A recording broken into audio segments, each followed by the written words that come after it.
আল্লাহর প্রিয় হাবিব সাল্লাল্লাহু আলাইহি ওয়াসাল্লাম বলছেন, মুসলিম শরীফের হাদিস, ইন্নী লা আ'রিফু হাজারান বিমাক্কাতা কানা ইউসাল্লিমু আলাইয়া ক্বাবলা আন উবআসা ইন্নী লা আ'রিফুহু আল-আন।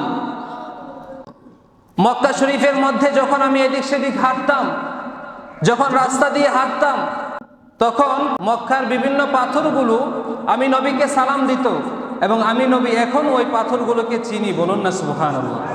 মক্কার পাথররা নবীকে সালাম দিত এবং নবীজি অনেক বছর পর বলছেন যে ওই পাথরগুলোকে আমি এখনো চিনি। তিরমিজি শরীফের হাদিস, হযরতে আলী রাদিয়াল্লাহু তাআলা আনহু হাদিসের বর্ণনাকারী, তিনি বলছেন, আমরা যখন মক্কা শরীফের বিভিন্ন রাস্তা দিয়ে হাঁটতাম, আমি আল্লাহর রাসূলের সাথে অনেক দিন মক্কার বিভিন্ন রাস্তা দিয়ে হেঁটেছি, মক্কার অনেক অলি গলি দিয়ে হেঁটেছি। فَمَسْتَقْبَلَهُ جَبَلٌ وَلَا شَجَرٌ إِلَّا وَهُوَ يَقُولُ السَّلَامُ عَلَيْكَ يَا رَسُولَ اللَّهِ।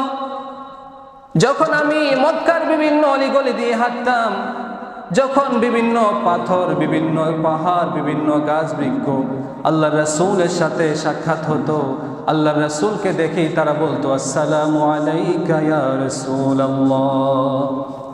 বলেন না সুবহানাল্লাহ। মক্কার পাথর, মক্কার পাহাড়, মক্কার গাছপালা, তারাও নবীকে সালাম দিত, তারা স্পষ্ট বলতো, আসসালামু আলাইকা ইয়া রাসূলাল্লাহ।